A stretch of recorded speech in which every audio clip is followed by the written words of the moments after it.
इमरान खान के बेटे कासिम इमरान खान और सुलेमान इमरान खान की पाकिस्तानी पॉलिटिक्स में एंट्री। ये बात मैं नहीं कह रहा, ना ये मेरी ज़ाती ख्वाहिश है। उनकी सगी फुप्पो अलीमा खान साहिबा ने कहा कि जब पीटीए इटसेल्फ फेल हो गई है, पीटीए इटसेल्फ खान को अंदर रखने में खुश है, तो खान के बच्चों को आना पड़ा है। अच्छा, अब खान के बच्चे आएंगे तो मारूसी सियासत का यकीनन टैग लगेगा, तनकीद भी होगी, लेकिन इसके अलावा उनके पास ऑप्शन नहीं है। 27 यूट्यूब चैनल का ब्लॉकेज।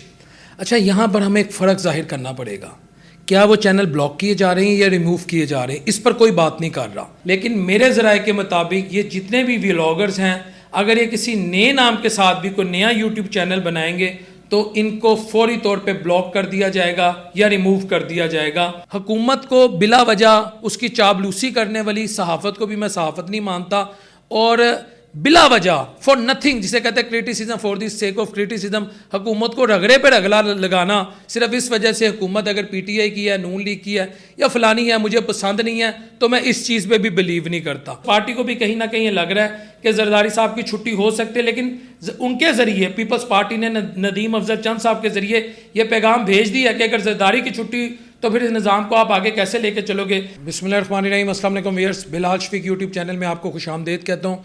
व्यूअर्स, इस वक्त पाकिस्तान में जो सबसे ज़्यादा ख़बर सोशल मीडिया पे गर्दिश कर रही है वो है 27 यूट्यूब चैनल का ब्लॉकेज। अच्छा, यहाँ पर हमें एक फ़र्क जाहिर करना पड़ेगा, क्या वो चैनल ब्लॉक किए जा रहे हैं या रिमूव किए जा रहे हैं, इस पर कोई बात नहीं कर रहा। देखें, अगर कोई चीज़ ब्लॉक कर दी जाती है तो मुख्तलिफ ऐप्स और सॉफ्टवेयर ऐसे हैं, ऐसे VPNs हैं कि आप उनके इस्तेमाल से अपने पसंदीदा यूट्यूबर, व्लॉगर या जो कंटेंट आप सुनना चाहते हैं आप उससे सुन सकते हैं। अच्छा, पहले तो मैं आपको अपनी राय बता दूं कि being a Pakistani, being a journalist, मैं फ्रीडम ऑफ एक्सप्रेशन पर बिलीव करता हूँ और मेरे लिए ख़बर इंतहाई तकलीफ दे है कि किसी भी चैनल को ब्लॉक किया जाए। मैं इस चीज़ पे बिलीव नहीं करता, लेकिन दूसरी तरफ मैं इस चीज़ पे भी बिलीव करता हूँ कि जो कंटेंट इस वक्त मार्केट में आ रहा है, जो कंटेंट दिखाया जा रहा है, क्या वो नेशनल इंटरेस्ट के हक़ में है या नेशनल इंटरेस्ट के ख़िलाफ़ है, मुल्क की सालमियत के ख़िलाफ़ है, ब्लेसफेमी की तरफ तो नहीं जा रहा, अवाम में मायूसी तो नहीं फैला रहा। इस तरह का भी हमें मद्देनज़र रखना चाहिए कंटेंट बनाते हुए कि हमारा ये कंटेंट जो है ये सिर्फ़ और सिर्फ एक हकीकत पर मबनी कंटेंट है या इसमें झूठ, करैक्टर असैसिनेशन, मिलाइन करना, ये चीज़ हमें देखना काफ़ी ज़रूरी है। लेकिन still despite all these things मैं ये बिलीव करता हूँ कि हमें फ्रीडम ऑफ एक्सप्रेशन को स्ट्रेंथन करना चाहिए रादर देन ब्लॉक करना चाहिए। लेकिन रियासत है, रियासत के फैसले हैं जिसको चैलेंज एटलीस्ट मेरे जैसा कमज़ोर आदमी तो नहीं कर सकता। अच्छा, ये तो आपके इल्म में होगा कि किन किन लोगों के चैनल जो हैं वो ब्लॉक किए जा रहे हैं या रिमूव किए जा रहे हैं। ये मैं आपको बाकायदा सबूत के साथ बताने जा रहा हूँ कि अभी तक सिर्फ यही समझा जा रहा है कि ब्लॉक किए जा रहे हैं। लेकिन अगर आपके सामने मैं कुछ आर्टिकल्स और कुछ वो वर्डिक्ट्स लाऊंगा तो आपको हो सकता है, या कुछ ऐसी स्टेटमेंट्स लाऊंगा, आपको हो सकता है आपको भी ये यकीन आना शुरू हो जाए कि ये चैनल जो हैं अब रिमूव किए जा रहे हैं। अच्छा, इसमें इमरान रियाज साहब हैं, हैदर मेहंदी साहब हैं, आफ्ताब इकबाल साहब हैं, और यम गुलजान साहब हैं, सदीक जान साहब हैं, उनका चैनल है नया पाकिस्तान है, और काफ़ी ज़्यादा फिर मतीउल्लाह जान साहब हैं, और साबिर शाकिर साहब हैं, आफ्ताब इकबाल साहब हैं, ठीक है, डेली कुदरत है, आरजू काजमी साहिबा हैं, और सभी काजमी हैं, जो भी आपको पता है इस वक्त एक ख़ास नज़रिया रखने वाले एंकर्स हैं, दीगर नाम भी हैं, लेकिन टाइम की वो शॉर्टेज की वजह से मैं तमाम नाम नहीं ले सकता, लेकिन मैं इसकी जो लिस्ट है वो मैं अपने साथ विंडो में चला रहा हूँ। अच्छा, अब ये तो फैसला कर लिया गया है कि इन चैनल्स को हमने अवाम तक एक्सेस आसानी से नहीं देनी। अब सवाल ये पैदा होता है, इन्हें ब्लॉक किया जा रहा है या रिमूव किया जा रहा है। व्यूअर्स, ये जो ऑर्डर है, जिस ऑर्डर के तहत ये फैसला कर लिया गया है कि इन 27 चैनल्स को अवाम तक रसाई नहीं देनी या अवाम को इन तक रसाई नहीं देनी। अच्छा, ये ऑर्डर किस कानून के तहत दिया गया है? Order under section 94 of criminal procedure code और in the court of judicial magistrate Islamabad Pakistan, उनके कोर्ट की तरफ से ऑर्डर हुए हैं। 94 एक्ट है क्रिमिनल प्रोसीजर कोड का। अच्छा, अब इसमें जो मैं आपको बता दूं, जो वर्डिक्ट है अगर आप उसे गौर से पढ़ें तो फिर मैं आपके सामने ये बग़ैर किसी शदो मत के कह सकता हूँ कि ये चैनल रिमूव भी हो सकते हैं, खाली ब्लॉक नहीं होंगे। अब आपको मैं वर्डिक्ट सुनाता हूँ। In the light of facts explained and evidence presented by the inquiry officer, the court is convinced that the subject matter constitute offences punishable under the Prevention of Electronic Crimes Act and Penal Law of Pakistan. Therefore, the court directs to block / remove the said YouTube channels. अच्छा, अब इसमें उन्होंने option दे दिया है या आप इन channels को block कर दें या रिमूव कर दें। अगर तो रिमूव हो जाते हैं, और मेरा ख्याल है कि इनको रिमूव किया जाएगा, गो कि मैं बार बार कह रहा हूँ मैं फ्रीडम ऑफ एक्सप्रेशन पे बिलीव करता हूँ, तो फिर तो कोई ऐप, कोई सॉफ्टवेयर, कोई भी वीपीएन आपको इन चैनल तक रिसाई नहीं दे सकता। अच्छा, ब्लॉक करने की जो अथॉरिटी है, ब्लॉक करने का जो इख्तियार है, ओबियसली वो यूट्यूब के पास है। क्या पाकिस्तान की इंतज़ामिया या जो हमारे अदारे हैं उन्होंने यूट्यूब इंतज़ामिया को अप्रोच किया?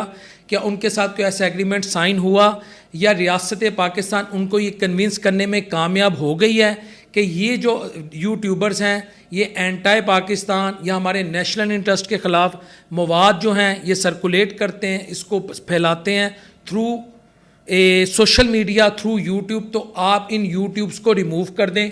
अगर ऐसा कोई एग्रीमेंट हो गया है तो मैं आपको बता रहा हूँ, या अगर यूट्यूब को ये कन्विंस करने में कामयाब हो जाते हैं तो मैं आपको ये बता रहा हूँ कि इनके चैनल रिमूव कर दिए जाएंगे। और मेरे पास एक और ब्रेकिंग न्यूज़ है जो मुझे इंतहाई अहम तरीन ज़राए से मिली है। वो ये है कि जैसे किसी सियासी जमात पे अगर पाबंदी लग जाती है ना, वो नए सियासी जमात के नाम से आ जाती है, वो नया नाम ले आती है। इसकी सैकड़ों मसाले हैं। ANP पे भी माजी में लगी, ठीक है जी, और तहरीक इंसाफ पे पाबंदी लगी हुई है, फिर तहरीक लब्बैक पे पाबंदी लगी हुई है, साद साहब की जो है, रिजवी साहब की जो सियासी जमात है, ये नए नए ब्रांड्स के साथ, नए नए नामों के साथ आ गए हैं। लेकिन मेरे ज़राए के मुताबिक ये जितने भी व्लॉगर्स हैं, अगर ये किसी नए नाम के साथ भी कोई नया यूट्यूब चैनल बनाएंगे तो इनको फौरी तौर पे ब्लॉक कर दिया जाएगा या रिमूव कर दिया जाएगा। तो ये एक बड़ा चैलेंजिंग टास्क होगा इन यूट्यूबर्स के लिए, इन सहाफ़ियों के लिए जिन्होंने अपनी ज़िंदगी का मेजर चंक सहाफ़त को दिया है। वो कैसे आवाम तक अपनी राय लाएंगे? क्या फेसबुक की तरफ मूव करेंगे? क्या वो ट्विटर की तरफ मूव करेंगे? क्या वो दीगर जो ऐप्स हैं टिकटॉक की तरफ मूव करेंगे? ये भी एक सवाल बनता है, क्योंकि अभी सिर्फ बात यूट्यूब की है। अगर फेसबुक, टिकटॉक और दीगर जो सोशल मीडिया ऐप हैं, इंस्टा, अगर ये वहाँ पे मूव करते हैं तो रियासत की क्या पॉलिसी होगी? क्योंकि अब तो अल्टरनेटिव इनके पास ये सब्स्टिट्यूट ये रह चुके हैं, तो उसमें रियासत पाकिस्तान इनको किस तरह डील करेगी, या गवर्नमेंट ऑफ पाकिस्तान इनको कैसे डील करेगी? ये बहुत बड़ा चैलेंजिंग है, टास्क होगा हुकूमत के लिए भी और इन सहाफ़ियों के लिए भी। लेकिन मेरी ये दुआ है कि अल्लाह अपने हबीब अलैहिस्सलाम के सदक़े इस मुल्क के लिए आसानी पैदा करे, इस मुल्क में सहाफ़त को कायम व दायम रखे। लेकिन सहाफ़त वो हो जिसमें पाकिस्तान की बात हो। हुकूमत को बिला वजह उसकी चाबलूसी करने वाली सहाफ़त को भी मैं सहाफ़त नहीं मानता, और बिला वजह फॉर नथिंग, जिसे कहते हैं criticism for the sake of criticism, हुकूमत को रगड़े पे रगड़ा लगाना सिर्फ इस वजह से हुकूमत अगर PTI की है, नून लीग की है या फलानी है, मुझे पसंद नहीं है, तो मैं इस चीज़ पे भी बिलीव नहीं करता। आपने अगर अवाम के जज्बात दिखाने हैं, आपने अगर अवामी राय लेनी है, आपने अगर हकीकत में जानना है कि हकीकी सहाफ़त क्या है, तो मेरा ख्याल है तमाम व्लॉगर्स को मेरा भी ये मशवरा है, आप पाकिस्तानी अवाम के पास जाएँ, आप उनके जज्बात जो हैं वो अरबाब इख्तियार तक पहुँचाएँ। नून लीग की हुकूमत हो तब भी ये काम करें, PTI की हुकूमत हो तब भी ये काम करें। यही मैं पिछले 5-7 सालों से कर रहा हूँ कि कोशिश ये करता हूँ कि जो क्रूशल और क्रिटिकल इश्यूज होते हैं उस पर मैं अवामी राय रखता हूँ। अच्छा, आज की जो दूसरी खबर है और बड़ी ब्रेकिंग न्यूज़ है, मेरे लिए एटलीस्ट ये ब्रेकिंग न्यूज़ है, और मैं एक दफ़ा जब ये खबर पढ़ी तो यकीन करें मैं हिल गया। वो न्यूज़ है इमरान खान के बेटे कासिम इमरान खान और सुलेमान इमरान खान की पाकिस्तानी पॉलिटिक्स में एंट्री।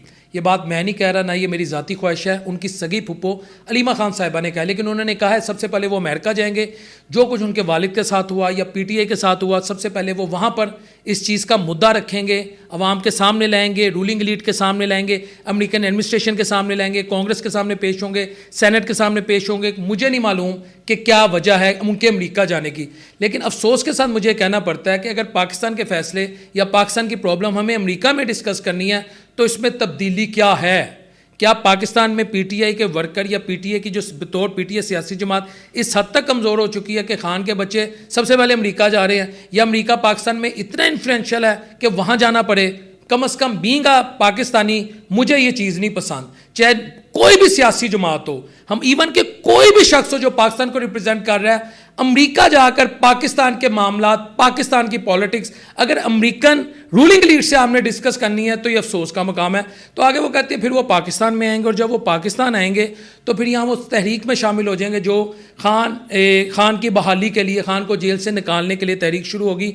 और वो कहती है 5 अगस्त को हमारी जो तहरीक है अपनी पीक पे होगी, क्योंकि 5 अगस्त को खान साहब को 2 साल हो जाएंगे गिरफ्तार हुए, या जेल में, अडियाला जेल में, या उन पर जो 2 साल से वो कैदोबंद की सोबतें बर्दाश्त करें, 5 अगस्त को 2 साल हो जाएंगे। अच्छा, यहाँ पर एक काउंटर नैरेटिव अब दिया जा रहा है और उस काउंटर नैरेटिव में जान है। मेरा ख्याल है जो पीटीआई के नाकदीन है वो ये बात कह सकते हैं कि जी खान तो मरूसी सियासत के खिलाफ था, तो उनके बेटे क्यों आ रहे हैं। उसकी वजह यह है कि जो इस वक्त पीटीआई की एक्टिव लीडरशिप है ना, वो ऑलमोस्ट कॉम्प्रोमाइज, बल्कि मैं ज़ाती तौर पे समझता हूँ उनकी मौजें लगी हुई हैं, खान साहब अंदर हैं, उनको कोई अकाउंटेबिलिटी नहीं है, उनकी गवर्नेंस का क्या मेयार है, सानिया स्वाद से आपको पता लग गया, वो खान को बाहर लाने के लिए उनकी क्या प्लानिंग है, आपस में उनकी कितनी यूनिटी है, अलीमा खान साहिबा और उनके दरमियान जो एक दूसरे पे जो वो जिसे कहते हैं ना तलवारें चलती हैं लफ्ज़ों की, वो सबके सामने आ चुकी हुई हैं। शेर अफजल मरवत क्या कहते हैं कि अली मीन गंडापुर तुन के रख, तू सही कर रहे हैं अलीमा खान दे नाल, तो वो किसी का मुलाजम नहीं है। मैं शेर अफजल मरवत साहब से एक सवाल कर सकता हूँ, क्या अली अमीन गंडापुर साहब कौंसलर भी हो सकते हैं, या आप कौंसलर भी हो सकते थे बगैर खान की सपोर्ट के? मेरा ये सवाल है।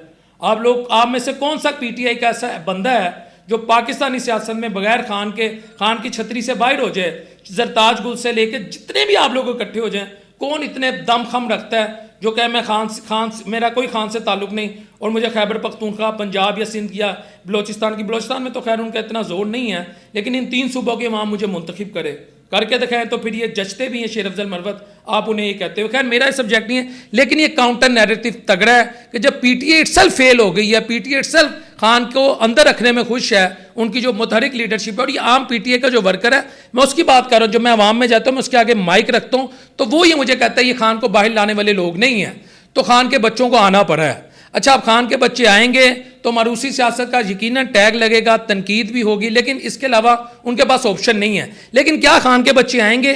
क्या खान के बेटे पाकिस्तानी सियासत में इन खतरात के बावजूद अगर उन्हें गिरफ्तार कर लिया गया, उनको रोक लिया गया, उनको एयरपोर्ट से आगे आने ना दिया गया, उनको जहाज़ से उतरने ना दिया गया, जिस तरह माजी में नवाज शरीफ साहब और मरियम नवाज शरीफ साहब आए थे, उनको नहीं लैंड करने दिया गया, तो उन्हें वापस भेज दिया गया था, तो फिर क्या सूरत हाल होगी? ये भी एक क्वेश्चन है। लेकिन खान के बच्चों की सियासत में एंट्री बकौल अलीमा खान साहब के अब मोर और लेस ज़्यादा दूर नहीं है।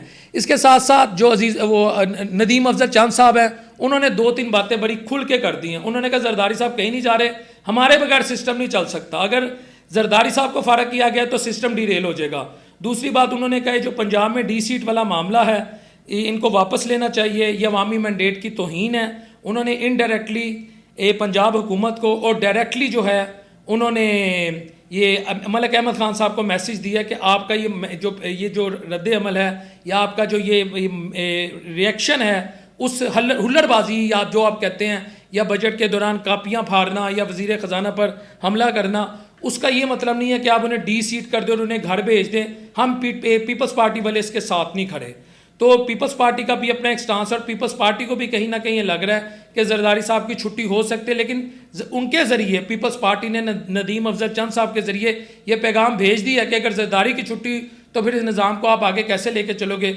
लेकिन सवाल ये पैदा होता है कि अगर जरदारी साहब को घर भेज दिया जाता है, जो बतौर सेहत के भी उन्हें इशू है और इतने एक्टिव भी नज़र नहीं आते। अक्सर उनकी एक स्पीच अगर आपने सुनी हो, उसके बाद उनको कोई स्पीच नहीं करने दी जिसमें उन्होंने 1101 गलतियाँ की थी। अगर जरदारी साहब को फारग कर दिया जाता है, क्या पीपल्स पार्टी इतनी मजबूत है कि वो असूलों पर सियासत कर सके, वो अवामी सियासत कर सके, वो पाकिस्तान के गरीब अवाम की सियासत कर सके, वो महंगाई और जो टैक्सेस की भरमार है, एक आम आदमी इस वक्त इंतहाई मुश्किल हालात में, क्या उनके लिए सियासत करने के लिए सड़कों पे आएगी, उनकी आवाज़ बनेगी? मेरा ख्याल है ऐसा मुमकिन नहीं है। तो ये हवाई फायर है, लेकिन threat it means Peoples Party को कि उनकी हुकूमत को घर भेजा जा सकता है। आज की यही खबरें। अस्सलाम वालेकुम रहमतुल्लाहि व बरकातहू।